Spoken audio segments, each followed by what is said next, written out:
va démarrer la réunion. Bonsoir à tous et à tous d'être là ce soir. Donc, je m'appelle Yasmine, je travaille au département promotion de l'ALIA de l'Organisation sioniste mondiale, de l'OSM. L'OSM, c'est des conférences comme celles qu'on organise ce soir et aussi des conférences en présentiel. Là, en ce moment même, on a un conférencier, guide conférencier qui est en tournée en France au nom de Daniel Cohen. Donc là, il va démarrer sa conférence dans le 20e aujourd'hui à 20 heures. Et sinon, on propose aussi des cours d'Ulpan en France, partout en France et aussi en ligne. Donc là, on est en pleine inscription. Vous pouvez bien évidemment consulter notre site en scannant les codes barres, les QR codes qui est derrière moi. Et aujourd'hui, nous avons l'honneur de vous présenter Dr Joël Ancel, qui est ancienne élève de l'école normale supérieure et docteur en philosophie de la Sorbonne. Elle a enseigné à l'Université hébraïque de Jérusalem. Elle est actuellement directrice de programme du Collège international de philosophie à Paris. Elle est reconnue pour ses nombreuses publications sur Emmanuel Levinas et sur d'autres figures majeures de la Renaissance de la pensée juive en France, d'après la Shoah. Et il y a 35 ans, elle a fait son aliyah. Elle réside aujourd'hui à Jérusalem. Donc, nous sommes très heureux de l'accueillir aujourd'hui pour partager ses connaissances et perspectives uniques. Donc, merci beaucoup, Dr Ansel, d'avoir accepté notre invitation. Et je vous laisse la parole, juste quelques rappels. Et je vous rappelle que tous vos micros sont désactivés. Toutes les questions seront posées par chat et on va traiter toutes les questions à la fin de la conférence. Merci beaucoup. Encore merci à Dr Ansel et merci à vous tous. Merci beaucoup, Yasmine. Alors d'abord, bonsoir à toutes et à tous. Je suis heureuse de vous accueillir, au moins virtuellement, mais c'est toujours bien, ce soir chez moi à Jérusalem. Et je tiens à remercier vivement Yasmine et l'Organisation sioniste mondiale pour leur aimable invitation. Alors d'abord, permettez-moi de dédicacer mon propos à la mémoire de Hersh, Eden, Carmel, Alex, Ori et Almog, assassinés par les barbares du Hamas le 29 août. À la mémoire de nos soldats tombés au front et de tous ceux qui ont été assassinés depuis le 7 octobre. Ni oubli, ni pardon. Alors d'abord, puisque ma conférence s'intitule Emmanuel Levinas, comment devient-on sioniste, je voudrais vous dire d'où vient mon titre. Il m'a été inspiré par Juliette Stern, une femme hors du commun. Juliette Stern fut présidente de la WITSO et une figure influente du mouvement sioniste en France avant et après la guerre. Pendant la guerre, elle a sauvé 1000 enfants juifs, dont mon beau-père Georges Ancel. Et dans les environs de Jérusalem, une forêt forte de 11 000 arbres est dédiée à sa mémoire. Donc en 1935, Juliette est responsable à Paris de l'Aliyah des jeunes juifs qui fuient l'Allemagne nazie. Et c'est dans ce cadre qu'elle fait sa première visite en Israël pour les accompagner. Et à son retour, elle publie un article intitulé « Suis-je devenue sioniste ?» Oui, point d'exclamation. Et elle y retrace l'itinéraire qui l'a menée au sionisme, un itinéraire à la fois tout à fait personnel et en même temps représentatif de celui du juif moderne, d'après l'émancipation survenue à la fin du XVIIIe siècle, d'abord en France au moment de la Révolution française. Au départ, rien ne semble destiner Juliette à devenir l'un des leaders du mouvement sioniste en France. Née à la fin du XIXe siècle dans un milieu juif assimilé, elle est parfaitement intégrée dans la société française. C'est, comme on dit, une Française de religion juive, de confession mosaïque. Le sionisme lui est longtemps tout à fait étranger, mais un renversement se produit dans son existence dans les années 1930 avec le spectacle de l'antisémitisme, des persécutions subies par les Juifs dans l'Allemagne nazie. Et c'est au vu de cette tragédie qu'elle répond désormais un oui vibrant à la question « Suis-je devenue sioniste ?» Alors, l'histoire de Juliette est passionnante et il y aurait évidemment encore beaucoup à dire. Mais aujourd'hui, je voudrais en retenir ce qu'elle nous apprend sur le parcours qui a mené bien des Juifs du XXe siècle et peut-être du XXIe siècle, euh, donc de l'indifférence, voire de l'hostilité au sionisme, à sa reconnaissance. Parmi ces Juifs du XXe siècle, j'ai choisi de vous parler d'Emmanuel Lévinas, le grand philosophe juif français. Alors, vous pouvez voir en arrière-plan, d'ailleurs, il y a une photo de Lévinas qui tend la main et tout souriant. Donc, Lévinas est l'auteur de très nombreux livres, d'écrits philosophiques, d'essais sur le judaïsme réunis dans un recueil intitulé Difficile liberté, et de ce qu'il appelle ses lectures talmudiques, ses commentaires du Talmud. Aujourd'hui, il jouit d'une renommée internationale, jusqu'en Israël où son rayonnement est très grand. Sa philosophie et sa pensée juive talmudique rayonnent bien au-delà des murs de l'université, et c'est un véritable phénomène sociologique, puisque les écrits de Lévinas sont étudiés dans des milieux qui appartiennent à tout l'éventail de la société israélienne. Alors, quelques mots sur la philosophie de Lévinas, évidemment, c'est un très très bref aperçu. La philosophie de Lévinas met en son centre l'éthique, elle affirme la priorité de l'autre personne, d'autrui, et elle me prescrit d'être responsable de lui. Alors, il y a une formule qui peut résumer toute sa philosophie, d'ailleurs Lévinas l'aimait beaucoup, c'est après vous. L'éthique m'enjoint de ne pas rester dans le cercle étroit de mes intérêts personnels, de ne pas céder au noyau dur de l'égoïsme, mais de laisser briser ce noyau dur par l'appel d'autrui. Comme le dit Lévinas, j'ai le devoir de m'occuper d'autrui, de ne jamais venir à lui les mains vides, j'ai le devoir de le nourrir jusqu'à enlever le pain de ma bouche pour le lui donner. Et c'est ce qu'il appelle l'humanisme juif et même le matérialisme juif, en s'inspirant de ce que dit Rabbi Israël Salanter, figure éminente du judaïsme lituanien, je cite, « Les besoins matériels d'autrui sont mes besoins spirituels ». Cette obligation envers autrui, envers l'autre personne, vaut aussi pour tous les autres. Elle s'impose à l'échelle de la collectivité, du peuple juif et de la société israélienne. Elle prescrit de pratiquer la justice sociale enseignée par le Talmud. Alors, il y a beaucoup d'exemples de textes où Lévinas, évidemment, parle de cet impératif de justice sociale. Et j'ai choisi, parmi ces très nombreux textes, une lecture talmudique. Et donc, il y avait des colloques à partir de 1957, chaque année, ou presque. Il y a eu des colloques des intellectuels juifs de langue française qui se tenaient à Paris. Et à cette occasion, Lévinas a fait ce qu'il appelle, chaque fois, il faisait une lecture talmudique. Et donc là, j'ai choisi son commentaire à un passage du traité Baba Metzia qu'il a fait dans sa lecture talmudique intitulée Judaïsme et révolution, qui a paru d'ailleurs. Donc ce n'est pas pour rien que le mot révolution apparaît dans le titre, puisque le colloque des intellectuels juifs au cours duquel Lévinas a fait sa lecture talmudique s'est tenu peu après mai 68. Dans Judaïsme et révolution, Lévinas montre comment nos Chachamim ont conçu les droits des travailleurs. Avec son humour coutumier, il remarque que ce qu'ils ont dit au sujet de ces droits n'est probablement pas tout à fait conforme au syndicalisme moderne. Il n'empêche que son assistante Alénio, qui a dactylographié son texte, cette femme extraordinaire que fut Madame Thérèse Goldstein, ou tout simplement Madame Thérèse, comme le disent les élèves de Léniaud, ne s'y est pas trompée. Mais c'est un texte syndicaliste, a-t-elle dit. Les limites des droits sur les travailleurs imposés aux patrons par le Talmud sont relatifs justement au fameux matérialisme juif, puisqu'il concerne la nourriture.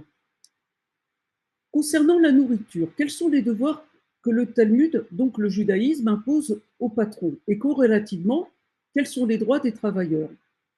Dans le texte de Baba Metzia, Rav Yochanan ben Mattia donne cette instruction à son fils.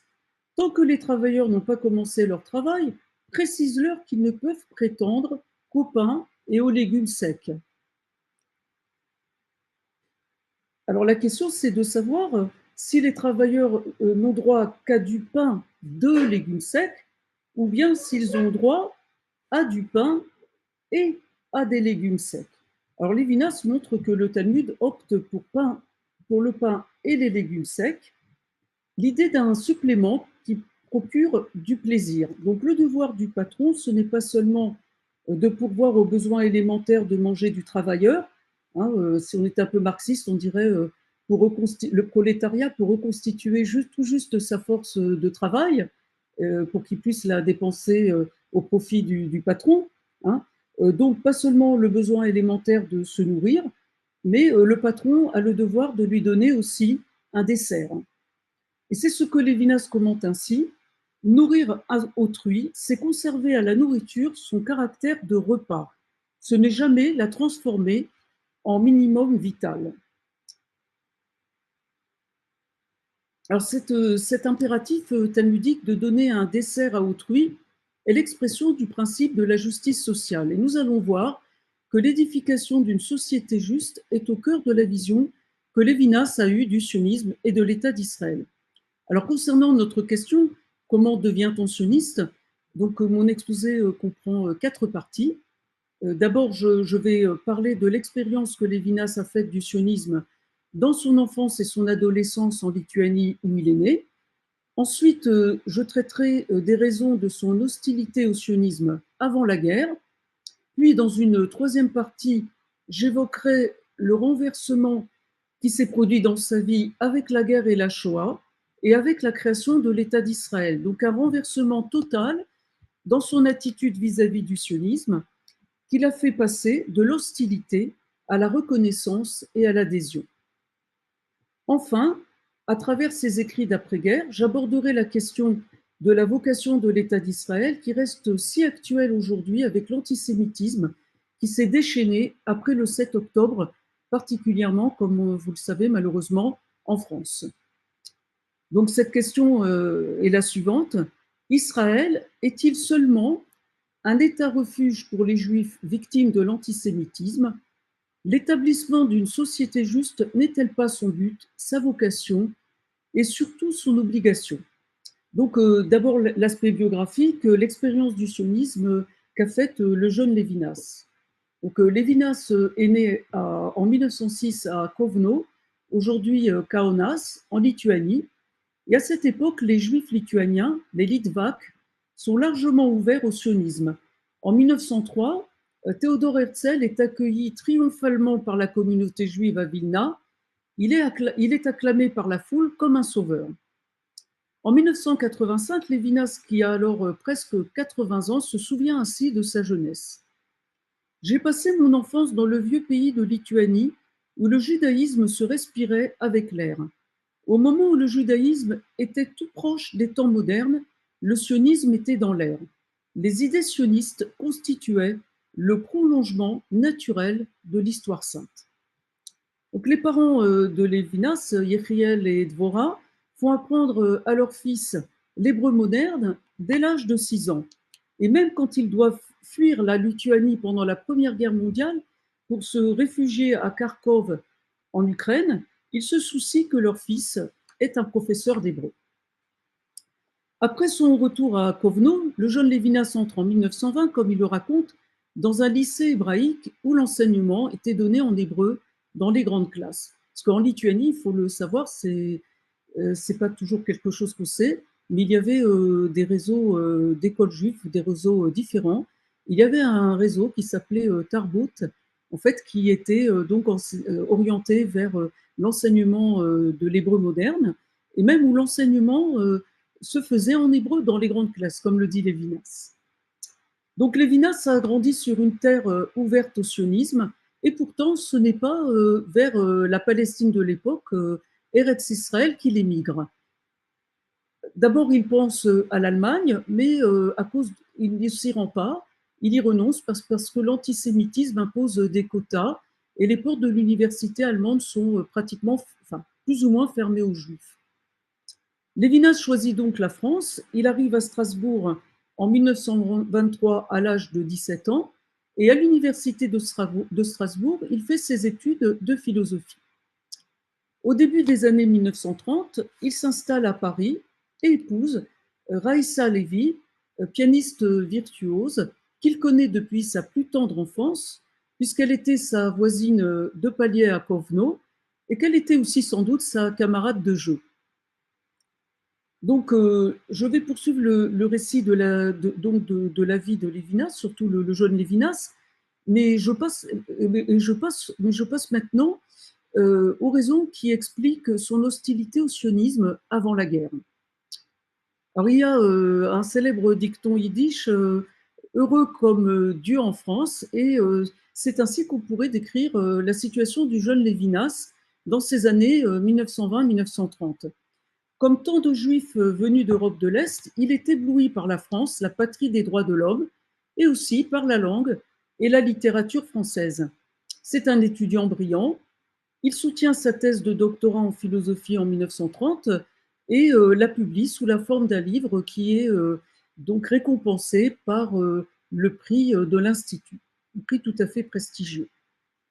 La même année, il acquiert la nationalité française et en 1931, il intègre l'Alliance israélite universelle.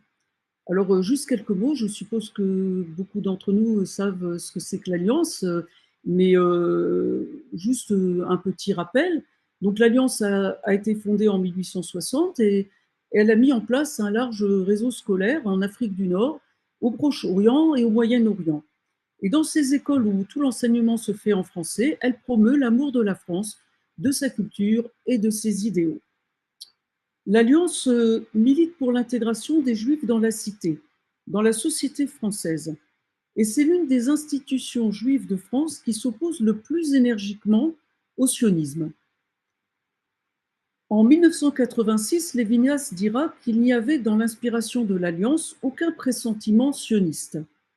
Dans l'avant-guerre, la position de l'Alliance, à laquelle il adhère alors entièrement, est bien plus radicale. Alors on peut la résumer sous une formule, s'intégrer sans s'assimiler. Et c'est la manière dont Lévinas présente avant la guerre l'idéal de l'Alliance. Il parle de l'inspiration et même de l'inspiration religieuse de l'Alliance. Et cet idéal d'intégration dans la société française s'oppose à deux autres voies qui sont elles-mêmes antagonistes.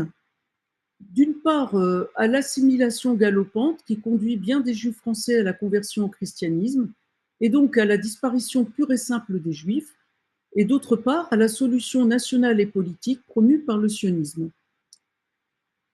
À la vision sioniste du judaïsme conçu comme nationalité, à ce qu'il appelle alors le nationalisme juif, Lévinas oppose la vision du judaïsme comme un fait religieux qui appartient, dit-il, à l'histoire sainte. Alors évidemment, il faut un peu expliquer ce que ça signifie fait religieux. Histoire sainte, ce sont des mots très chargés. Alors d'abord, je fais une remarque un peu générale. Quand on connaît la philosophie et la pensée juive, la pensée talmudique de Lévinas d'après la guerre, on est très étonné on peut s'étonner de l'entendre définir le judaïsme comme un fait religieux, puisque on sait que Lévinas donnera la primauté à l'éthique et donc il dotera le judaïsme d'un sens foncièrement éthique. Religion, pour lui, ce sera la relation avec autrui. Hein. Donc, pas de relation directe avec Dieu, hein, en faisant l'économie de tout ce que l'on doit à autrui. Donc, le judaïsme n'a pas encore le sens éthique que Lévinas lui donnera dans ses écrits d'après-guerre.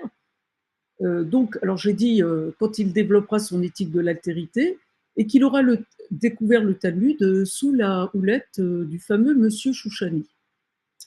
Et ma deuxième remarque porte sur ce que Lévinas veut dire avant la guerre, en parlant du judaïsme comme fait religieux. Alors d'abord, une précision importante. Lévinas a toujours respecté les institutions. Donc, c'est vrai que l'Alliance conçoit le judaïsme comme une religion, mais la conception qu'il se fait du judaïsme comme fait religieux et non comme fait politique et national, comme le veut le sionisme, ce n'est pas une preuve de conformisme. Donc, le désir d'un bon fonctionnaire de l'Alliance de se conformer à la doctrine de son institution.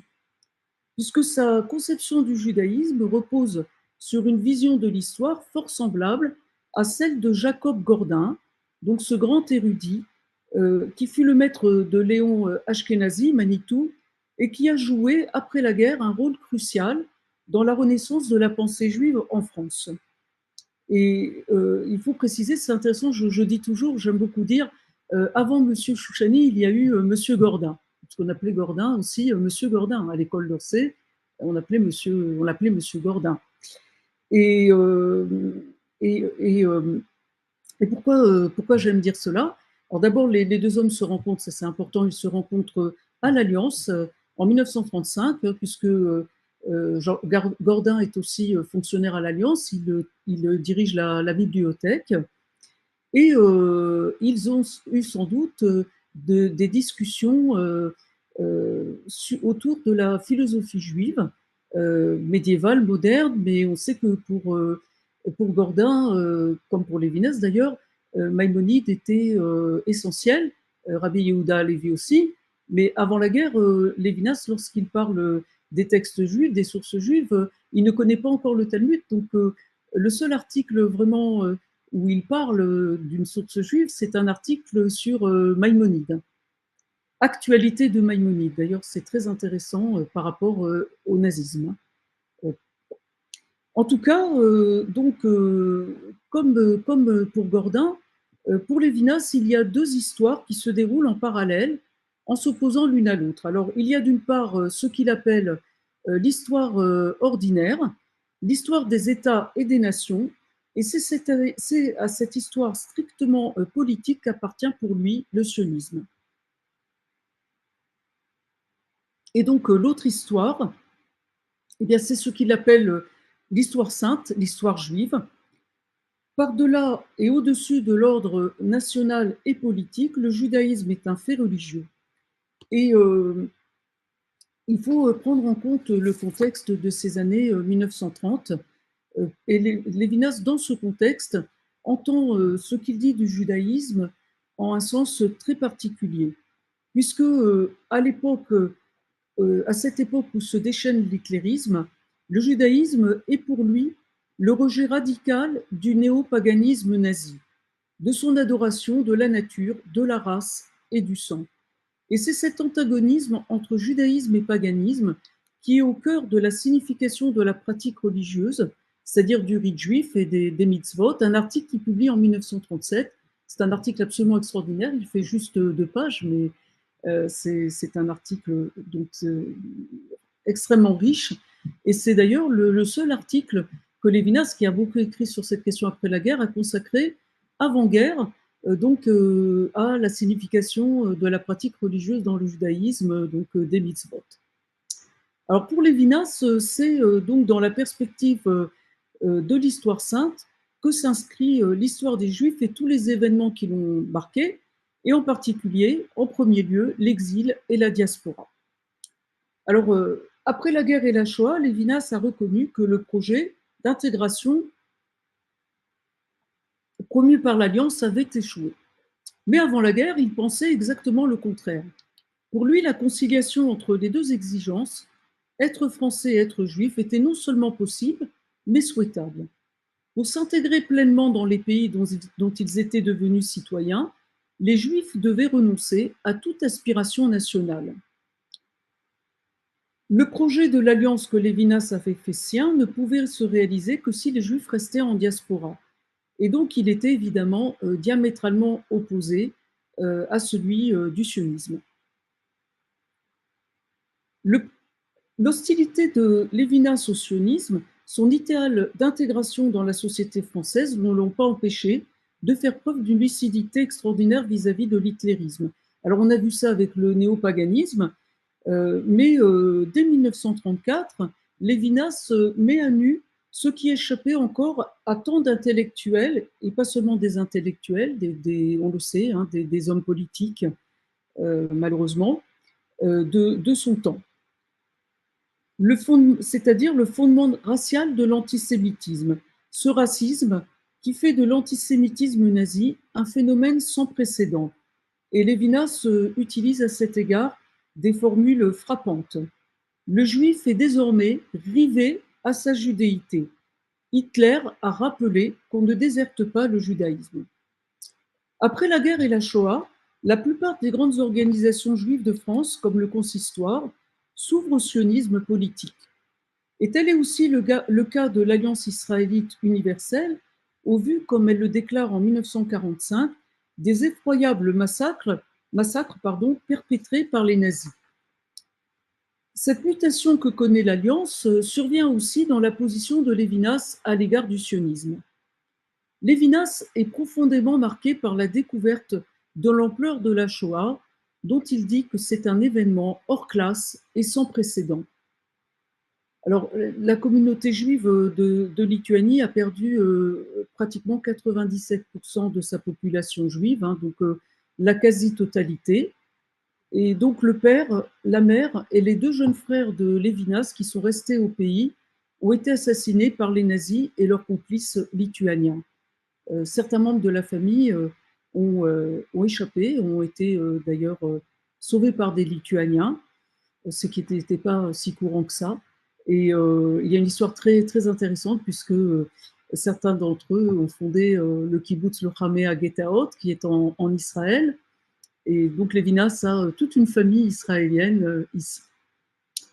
Donc, peu après son retour du Stalag, de ses 5 années de captivité dans un camp de prisonniers de guerre en plein cœur de l'Allemagne nazie, Lévinas s'est chargé par René Cassin de la direction de l'école normale israélite orientale, l'ENIO.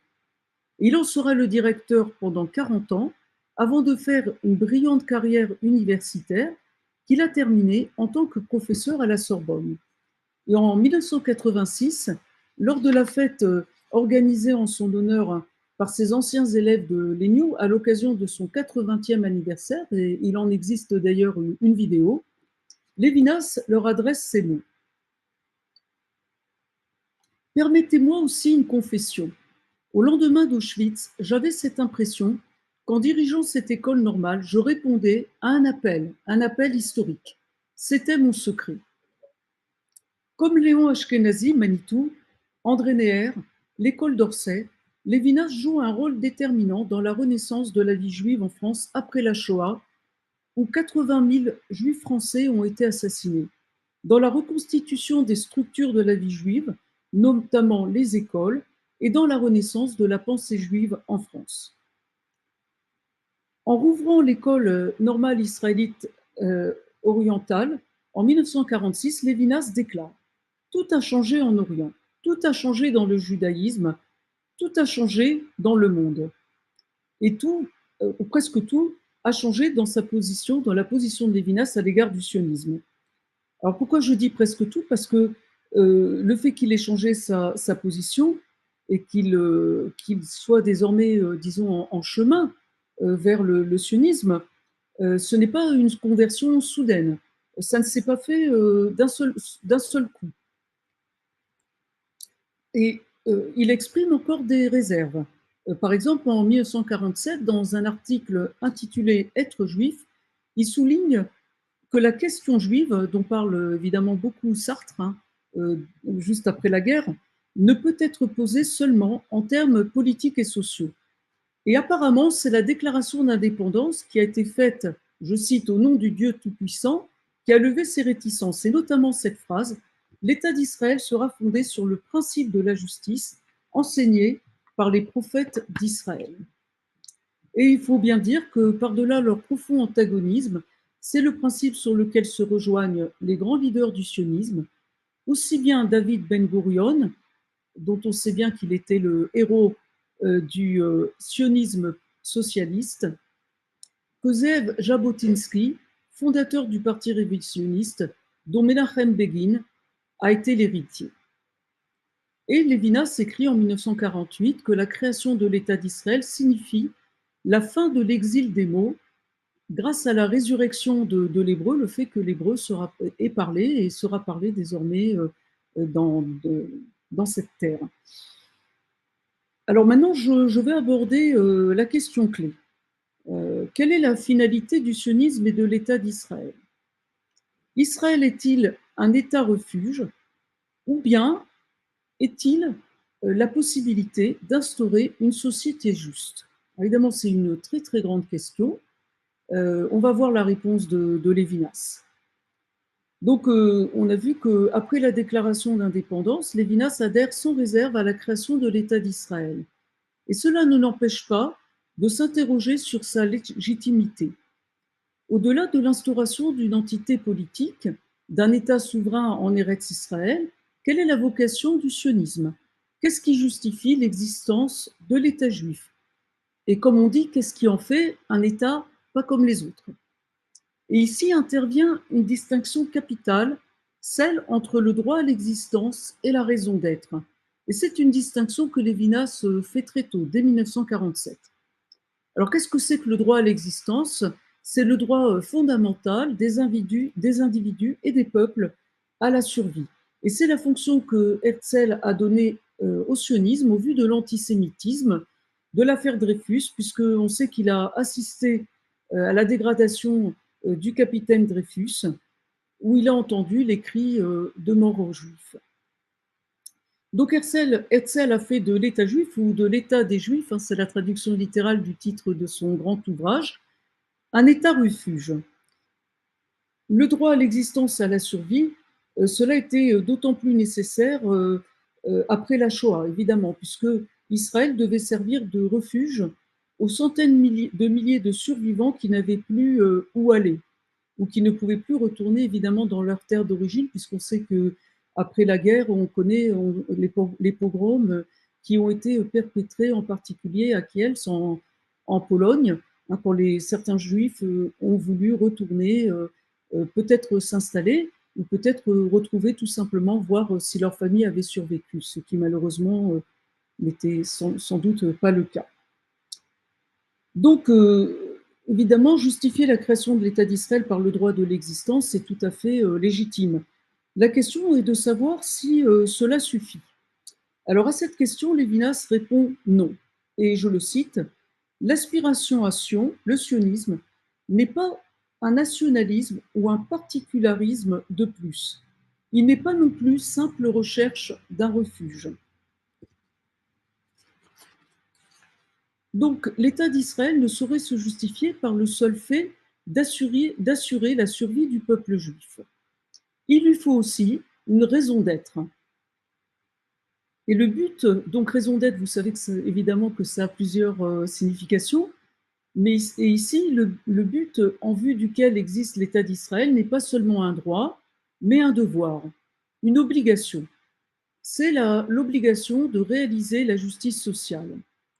Donc, et ça, je dois dire que je l'ai appris de Georges Ancel, Israël n'est pas seulement fondé sur... Alors, bon, j'ai dit qu'il y a beaucoup de textes de Lévinas sur la question dont je traite ici, mais j'ai choisi un texte, un article qui s'intitule État d'Israël et religion d'Israël, que Lévinas a publié en 1951. C'est à peu près d'ailleurs l'époque où il fait sa première visite en Israël. Et alors là, je vais essayer de partager parce qu'on va essayer de... on va en lire quelques passages. Donc, attendez, là, qu'est-ce que je peux faire? Je ne suis pas non plus un as de la technique. Attendez. Ah. Attendez. Bon, bah alors je crois que ça va être un peu difficile là. Là, ça va être un peu difficile, donc c'est pas grave. Je vais vous en parler et de toute façon, je vais le reprendre, et le commenter évidemment. Voilà. Okay. Alors, ouais, très bien. Donc, alors je le lis. De toute façon, ça vaut la peine vraiment de le lire d'un seul coup. Et ensuite, je reviens sur certains passages. Donc, voici ce qu'écrit Lévinas. L'important de l'État d'Israël ne consiste pas dans la réalisation d'une antique promesse, ni dans le début qu'il marquerait d'une ère de sécurité matérielle, problématique, hélas, mais dans l'occasion enfin offerte d'accomplir la loi sociale du judaïsme. Le peuple juif était avide de sa terre et de son État. non pas à cause de l'indépendance sans contenu qu'il en attendait, mais à cause de l'œuvre de sa vie qu'il pouvait enfin commencer. Jusqu'à présent, il accomplissait des commandements. Il s'est forgé plus tard un art et une littérature, mais toutes ses œuvres où il s'exprimait demeurent comme les essais d'une trop longue jeunesse. Enfin arrive l'heure du chef-d'œuvre. C'était tout de même horrible d'être le seul peuple qui se définisse par une doctrine de justice et le seul qui ne puisse l'appliquer. Déchirement et sens de la diaspora. La subordination de l'État à ses promesses sociales articule la signification religieuse de la résurrection d'Israël. Comme aux temps anciens, la pratique de la justice justifiait la présence sur une terre. C'est par là que l'événement politique est déjà débordé. Et c'est par là enfin que l'on peut distinguer les juifs religieux de ceux qui ne le sont pas. L'opposition est entre ceux qui cherchent l'État pour la justice et ceux qui cherchent la justice pour assurer la subsistance de l'État. Justice comme raison d'être de l'État, voilà la religion. Alors, je reviens sur certains éléments du texte. J'espère que vous avez apprécié ce texte qui est pour moi un des plus beaux. Il y a énormément de très beaux textes de Lévinas, mais ce texte est absolument sublime. Il n'est pas d'ailleurs si facile que ça, hein, on va le voir. Donc, ce que dit Lévinas, c'est que la création d'un État juif et indépendant et souverain en terre d'Israël ne consiste pas seulement à établir un espace où le peuple juif peut vivre en sécurité. Alors, c'était vrai évidemment en 1951. Aujourd'hui, oui, nous pouvons vivre en sécurité, mais nous savons depuis le 7 octobre que cela n'est pas toujours le cas. Donc, pas seulement établir un espace où le peuple juif peut vivre en sécurité, mais la vocation d'Israël, c'est sa raison d'être, eh bien, c'est d'accomplir la loi sociale du judaïsme. Et à la lumière de cette raison d'être, Lévinas, comme vous l'avez vu, réévalue toute l'histoire, tout le passé du peuple juif. Donc, il dit, jusqu'à présent, le peuple juif accomplissait des commandements, il s'est forgé plus tard un art et une littérature. Hein, et donc, Lévinas oppose la situation des Juifs dans la diaspora, où ils étaient séparés de leur terre, du seul lieu où peut et doit s'appliquer la doctrine de justice du judaïsme, au retour à Sion, où elle pourra s'accomplir concrètement. C'est d'ailleurs le seul lieu où elle peut s'accomplir. Et ce que Lévinas dit dans le dernier paragraphe de notre texte était très audacieux en 1951 et il le reste aujourd'hui. La distinction entre juifs religieux et non religieux n'est pas la distinction entre ceux qui pratiquent les mitzvot et ceux qui ne les pratiquent pas. Et Lévinas dit même que c'était le sens de la diaspora, c'est une distinction qui est valable en diaspora. Mais la création de l'État d'Israël a changé tout ça. En Israël, les non-pratiquants sont ceux qui voient dans l'État une fin en soi et la justice sociale seulement comme un moyen parmi d'autres à son service, et les pratiquants, c'est tout le contraire. Ce sont ceux qui mettent l'État au service de la justice sociale. Et pour conclure, être sioniste pour Lévinas, c'est tout faire pour réaliser l'impératif juif talmudique de justice, aussi bien dans les relations individuelles, entre autrui et moi-même, que dans la vie sociale. Cela tout en sachant qu'on n'en a jamais fini avec le devoir, l'obligation de lutter contre la pauvreté et qu'il faut toujours plus de justice. Merci beaucoup pour votre attention. Et je pense qu'avant de passer aux questions, on va voir cette belle photo de Lévinas avec le président Ephraim Katzir.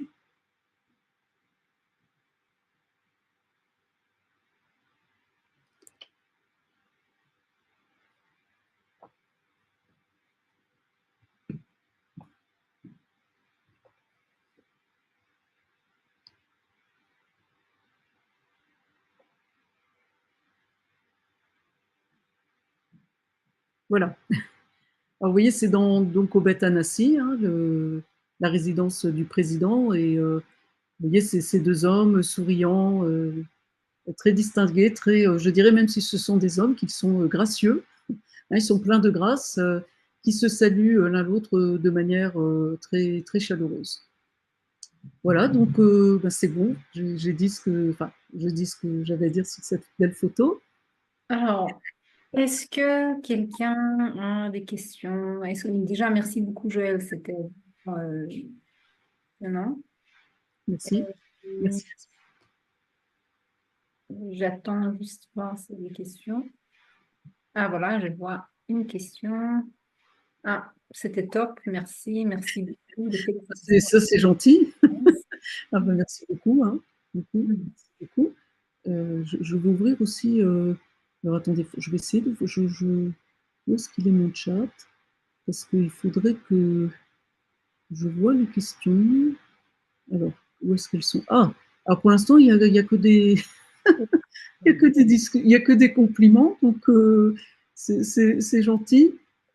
C'était top, merci, merci beaucoup, excellente conférence. Alors attendez, il y a encore trois questions, hein. Il y a encore, enfin trois choses.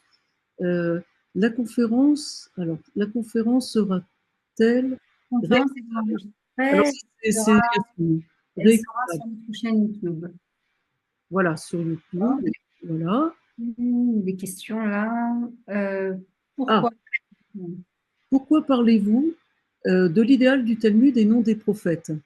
Alors là, c'est pas du tout que je ne veux pas parler des prophètes, Dieu m'en préserve, comme on dit, parfois, hein, mais ça coule de source, c'est-à-dire que, mais vous savez, le judaïsme, et ça je l'ai appris de Lévinas, hein, je dois dire, le judaïsme, c'est la Bible et le Talmud, c'est-à-dire que la Bible, c'est vrai que c'est un texte qui est commun aux trois grandes religions monothéistes, et qu'est-ce qui fait la singularité du judaïsme? Eh bien, c'est l'interprétation de la Bible. On ne lit jamais la Bible de manière littérale. Et donc, le Talmud et les commentaires des commentaires des commentaires jusqu'à nos jours. Et donc, évidemment, bien sûr, quand je dis. Alors, merci d'ailleurs pour. Ça me permet de préciser ce point qui est très important. Et Lévinas cite beaucoup les prophètes. Mais ce qui était remarquable pour lui, c'était que les paroles des prophètes étaient incluses dans la déclaration d'indépendance de l'État d'Israël, qui était censé. Bon, c'est un État quand même, hein. Donc, c'était tout à fait chose. Alors non, l'Institut d'études lévinassiennes, c'est pas du tout mon propos, donc il faudra peut-être inviter quelqu'un d'autre qui pourra vous en parler mieux que moi. Bon, quelqu'un gentiment me dit « Je vous remercie pour cette conférence, j'appréhendais Lévinas par la philosophie et n'avais pas cette approche. » Très bien. Alors, Lévinas avait-il perçu les nouveaux enjeux de l'individualisme dans nos sociétés? Comment concevait-il la nécessité des Juifs de s'attacher à la communauté juive diasporique euh, ou en Israël, pardon. Alors oui, enfin, l'individualisme, c'est une très très vaste question, hein, bien sûr. Et alors, euh, pour répondre, d'abord, c'est un philosophe de l'éthique, et donc l'individualisme ne peut jamais mener à l'injustice sociale. Hein, c'est une première chose. Maintenant, si on parle de la société libérale, hein, l'État libéral moderne, j'entends par là, pas au sens hein, où on parle du libéralisme par opposition, je ne sais pas, au marxisme ou à d'autres idéologies, hein, mais au sens vraiment de l'État moderne, fondé sur justement l'égalité des droits. Eh bien, pour Lévinas, d'ailleurs, je l'ai précisé, hein, enfin, je l'ai précisé, je vais le préciser plus. Israël est quand même un État comme les autres, au sens où c'est un État moderne, fondé sur l'égalité aussi des droits pour tous ses citoyens. Et donc, Lévinas reconnaît, enfin non seulement il reconnaît ce fait, mais en plus il trouve qu'il y a des choses qui sont quand même bien dans l'État libéral, hein. Ce qui n'empêche pas d'avoir une critique aussi, de faire une critique du libéralisme et de faire une critique, enfin, au nom de l'éthique et peut-être aussi au nom de cette politique, il appelle ça la politique monothéiste, hein, il dit aucun œil ne l'a encore vue et qui est tirée des sources juives, hein, mais qu'on ne peut pas élaborer dans l'ignorance évidemment de tout ce que signifie l'État libéral en notre temps. Alors, je vais juste regarder d'autres questions, si vous le permettez, parce qu'il y a une deuxième question ici. Alors, mais je veux voir s'il n'y a pas d'autres questions pour que. Voilà. Alors, attendez. Qu'est-ce qu'il y a ici où je suis là? Attendez. Ah, vous discutez en tant qu'invité. Je lui dis j'ai compris, mais il veut rien savoir. Alors, qu'est-ce qu'il y a ici? Attendez, excusez-moi, je reviens au chat parce que là, un instant, voilà. Est-ce qu'Emmanuel Levinas avait des idées sur la politique israélienne? Alors ça, je dois vous dire que chaque fois, ou presque, hein, que je parle de ce sujet, j'ai droit à cette question. Alors, pour le dire en gros, d'abord, je ne me permettrai pas, il y a beaucoup de sujets sur lesquels il ne s'est pas exprimé, donc je ne me permettrai certainement pas de parler en son nom. Bon, d'autant plus que Lévinas considérait qu'il ne vivant pas en Israël, il n'avait pas des leçons à donner aux Israéliens, hein, donc sur la manière de se conduire. Donc, il n'a. Alors, peut-être qu'il était, bon, vous savez, à l'époque, d'ailleurs, beaucoup de juifs, enfin tous les juifs, on était, en fait, dès qu'il y avait un gouvernement en Israël, on était pour, hein, on n'allait pas se demander est-ce que c'est un gouvernement de telle orientation. Si je me souviens de ma jeunesse, il y a quelque temps. Mais ce que je peux dire, c'est que Lévinas s'est exprimé, mais rarement, rarement, au sujet de la politique israélienne. Il a en tout cas un très beau texte, qu'il a publié à la suite de la visite du président Sadat en Israël. Alors, vous savez, le président Sadat, en 1900, tout à coup, j'ai un blanc, enfin, c'était en 1979, me semble-t-il, qu'il a fait sa visite en Israël et qu'il a été reçu à la Knesset et qu'il a donc Menachem Begin, on a eu droit à ce spectacle absolument hallucinant de Menachem Begin et d'Anwar al-Sadat se donnant l'accolade. Hein, donc là, Lévinas, justement, appelait ça politique après, hein, parce qu'il y a quelque chose, il y avait quelque chose dans cet événement qui menait quelque part au-delà du politique, même si évidemment il y avait avant tout une dimension politique. Alors maintenant, qu'est-ce qu'il y a bon. Monsieur Lévinas, c'était à gauche ou à droite? Alors vous avez compris que je ne répondrai pas à cette question. D'ailleurs, je n'en sais pas grand-chose, je vous l'avoue. Alors, est-ce qu'il y a... Alors, il y a un nouveau message. On va regarder. Ah, est-ce qu'il y a un ouvrage qui reprend ce que tu viens de nous exposer? Alors, c'est vrai que j'ai pas donné de référence, mais je pourrais peut-être en envoyer à Yasmine. En fait, bon, moi, j'ai un peu traité de ce sujet. J'ai écrit un livre sur Lévinas avant la guerre, donc j'ai pas mal développé les sujets dont je vous ai parlé un peu brièvement, plus en résumé. Maintenant, des textes de Lévinas, sans parler de ma petite contribution, oui, c'est-à-dire que État d'Israël et religion d'Israël, c'est dans Difficile liberté, son recueil d'essais sur le judaïsme. Judaïsme et révolution, c'est dans Du sacré au saint, c'est un de ces recueils d'études talmudiques. D'ailleurs, il y a plusieurs livres de Lévinas qui ont été traduits en hébreu. Vous voyez, vous en voyez un ici, hein, Teshakriot Talmudiot. Voilà. Et donc, mais je pense que Yasmine, ce serait une bonne idée de faire peut-être une petite liste et de l'envoyer aux participants. Alors, il y a encore une question. Alors, où est-ce qu'elle est passée? Je pense que j'ai vu une question avec le visage. Où est-elle?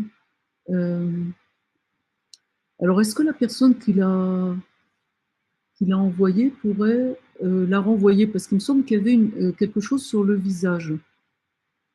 Je ne sais pas pourquoi elle n'est plus là. Alors, attendez, oui, il y a beaucoup de gens qui sont très gentils, qui nous disent merci, et je vous remercie d'ailleurs. Ah oui, non, je ne vais pas vous citer des passages de la Déclaration d'indépendance qui s'inspirent des prophètes. Hein. D'abord, moi, je ne la connais pas par cœur. Et on l'apprend sans doute dans les écoles en Israël, mais je ne sais même pas si on l'apprend encore par cœur. Non, non, mais c'est un texte très important, mais vous la trouverez, et c'est un texte évidemment sublime. Il y avait une question sur Lévinas, sur le visage, attendez. Où est-elle cachée cette question? Alors je vois que Comment c'est... Lévinas ah, passait de la justice sociale? ah, voilà. Comment Lévinas s'est-il passé, Madame Françoise Bloch? Comment Lévinas s'est-il passé de la justice sociale à la théorie du visage de l'autre, qui est un grand sujet? Ah oui, alors ça, c'est un très grand sujet, hein. Ça, c'est vrai. Euh, alors évidemment qu'il y a un lien, il y a un lien organique, comme on dit, hein, c'est clair, hein. Mais c'est vrai que le visage, alors je dis deux mots, hein, mais c'est pas, enfin, j'essaye de le dire vraiment en bref, en bref, en bref, en bref. Bon, le visage, c'est l'éthique de Lévinas dans son grand ouvrage Totalité infinie, c'est-à-dire que la relation à autrui, c'est la situation où je suis en face à face avec lui, hein, face à lui, et où de son visage monte un ordre qui me dit tu ne tueras point, hein. Donc voilà, ça c'est le visage, mais c'est dans la relation interpersonnelle entre deux personnes. Et bien sûr, cette relation entre deux personnes, elle peut avoir lieu à l'intérieur d'une société, bien évidemment, hein.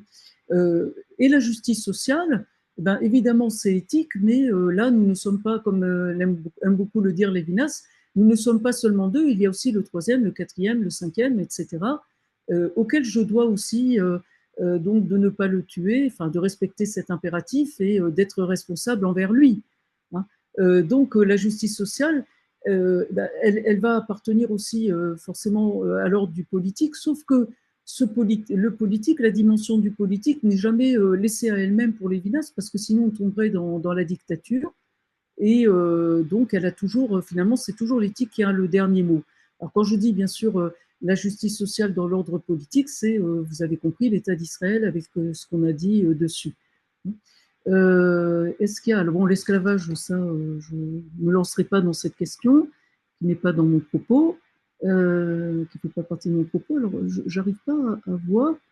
Il y a encore une question, en plus, je pense que c'est un ami qui me l'a. Ah non, non, c'est Éric Pérez, pardon, je croyais que c'était Félix Pérez. Alors, excusez-moi.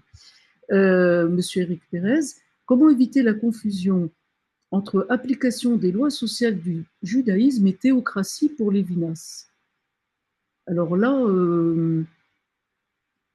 si vous voulez, théocratie, c'est un mot explosif, on va dire, hein, pour dire le moins.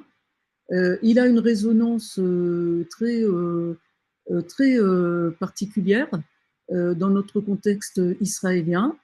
Bon, j'hésite vraiment à me lancer dans ce genre de choses, vraiment, parce que ce serait mettre dans la bouche de Lévinas des mots que peut-être que sans doute il n'a pas dit, enfin qu'il n'a pas dit. Donc, si vous voulez, ben, c'est vrai que, bon, ça dépend ce qu'on entend par démocratie, hein. Donc, je redoute un peu d'entendre ce qu'on dit en Israël, et parfois d'ailleurs non à tort, hein. Moi, en tant que philosophe, enfin en tout cas formé à la philosophie, je pense à Spinoza, hein. Mais je préfère ne pas trop rentrer dans cette question. Tout ce que je peux dire, c'est que les lois sociales du judaïsme, c'est entre moi et autrui, c'est pas entre moi et Dieu. Dieu n'a pas besoin que je lui rende la justice sociale jusqu'à nouvel ordre, hein. Donc voilà. Il y a, il y a vraiment oui, l'humour israélien. On peut envoyer le message par pager, par beeper. Bah, écoutez, j'espère bien qu'aucun d'entre vous n'a un beeper, sauf si quelqu'un d'un peu fou a décidé de rejoindre les rangs du Hezbollah. Mais enfin, c'est pas conseillé par les temps qui courent, ou d'aller faire des courses chez le Mossad.